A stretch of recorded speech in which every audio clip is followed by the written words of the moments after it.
basically the reason why you can see me is because I have the shittest fucking video editing material ever. Great camera, bad like software to team up with. Anyhow, a couple of weeks ago I did an interview with Goatwhore, on the 2nd of December to be precise, at the Camden Underworld. It was fucking good times. But I haven't been able to edit it properly because I haven't been able to put some titlers on the footage, hence why I'm here to like verbally do them.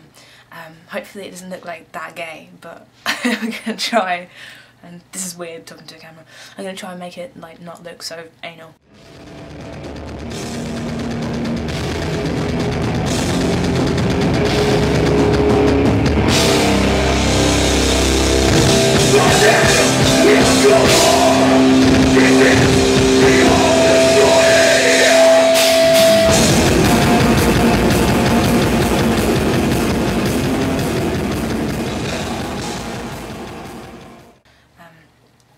I asked him how it was hanging out with Skeleton Witch and Toxic Holocaust this tour. No, both of the bands were awesome. And we toured with both of them before, so it's kind of like, you know, we fall right into place being out here all together. We all get along really well, so it also we've makes all been friends for a while, you know, so it's actually like almost like a summer camp in Europe. Oh, but you're all... But it's not summer. Yeah, exactly. Yeah. Winter camp. Yeah, winter camp. Winter metal camp in Europe. Yeah. That sounds really cool.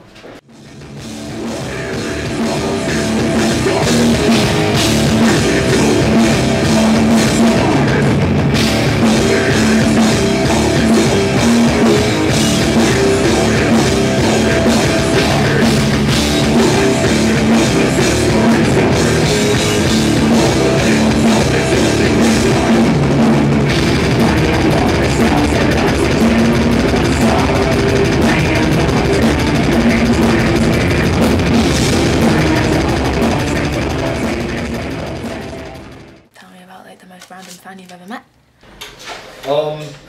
It's hard to pinpoint that shit because weird shit happens all the time, every day.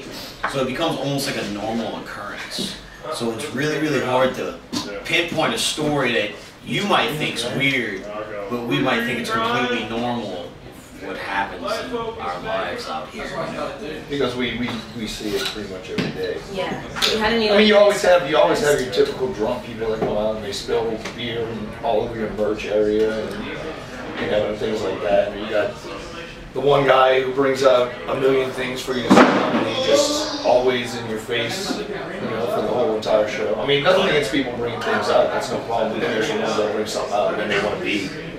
They'll follow you around the whole place the whole time. They'll follow you all the way to your van, you know, and they'll actually be getting in your van with you, like we're leaving. Yeah, we're like, we're leaving. You can't come with us. Sorry.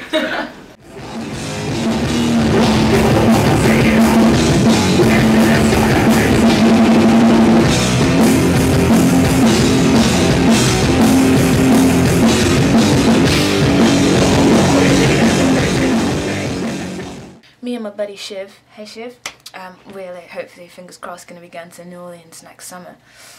And so I asked him about like the New Orleans and like how it is and what to do and what to see, and generally if it's a good idea to go fucking hurricane hunting.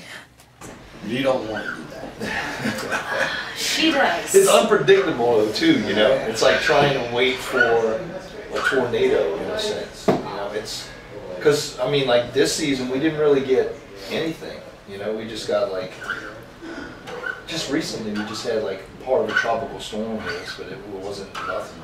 Is that just kind of like torrential rain? Yeah, it's just a lot of rain, you know, so it's not, it's funny because the people on the outside of it, like when you know, you're talking about a hurricane category 1, it's just like to us, it's like, yeah, just whatever, it's time to stay home, there's a lot of rain, a lot of wind. I couldn't ever imagine being... Well, maybe you might get a chance. Yeah, exactly, I mean it is if y'all exciting, gonna go hurricane hunting or whatever. Well, you could just drive up and down the coast, I mean, you got like several states you can attempt to hit if one activates in the Gulf or something like that. So. Yeah.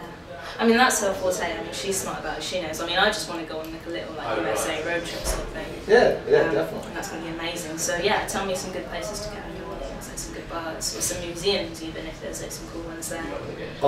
There's a lot of different places to eat, man. It's hard to pinpoint. I mean, you can go all the way to the point of going into like the little mom and pop restaurant that's just on the street, really small place, and go in and find something to a more elaborate kind of place. And even if you leave outside of New Orleans, there's a lot of really good places. You know, I really can't pinpoint any. You just kind of have to go in and attack, in a sense. And bars, there's Sammy knows. There's so many places out there. So many good bars, where to drink and not to eat. There's a lot of those. Yeah. It all depends. There's different areas. You can go uptown, downtown. You go on the outskirts. There's a lot of stuff to do out there. There's definitely not a lack of bars to go to out there. Let's put it that way. Hear that shit? Again, drinking.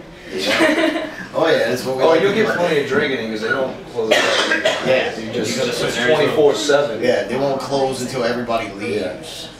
What about the staff, like bar staff? Are they cool with that? They pretty much stay. It's pretty much, it's always been that way.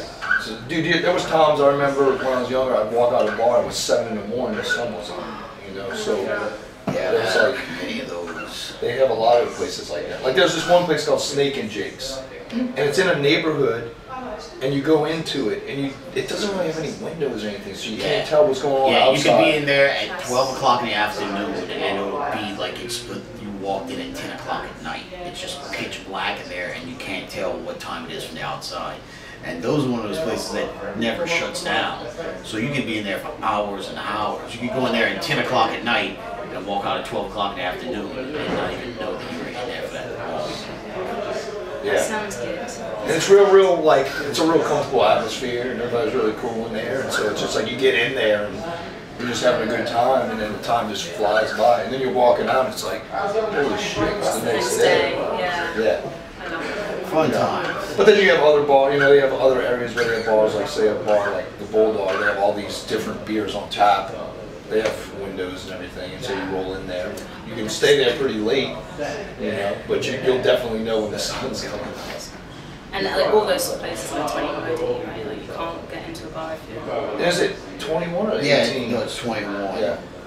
You can get into some shows, but you can't drink if you're like under 20. Do they put some silly little stamp on your hand that says like, you know... Yeah, House of Blues, they give like wristbands and stuff like that. Like they'll let you in at 18, but you can't drink at 21 unless you're 21 or whatever. And so they put some kind of little band on you or something. If you take the little band off, or it's something like that, where they give the band to the people that can drink.